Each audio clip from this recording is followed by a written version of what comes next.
6:31 p.m. Severe thunderstorms were located along a line extending from 6 miles east of Cynthiana to near Bryan Station, moving east at 30 miles an hour. Hazard, 60 miles an hour wind gusts. Source, radar indicated.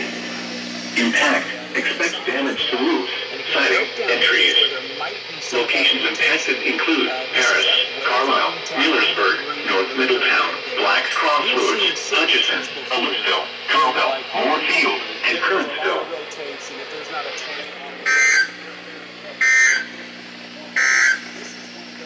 You are listening to NOAA Weather, All Hazards Radio, KZZ48, Owingtown, Kentucky, originating from the National Weather Service Office in Wilmington, Ohio. We have interrupted our regular programming as severe weather is affecting our listening area.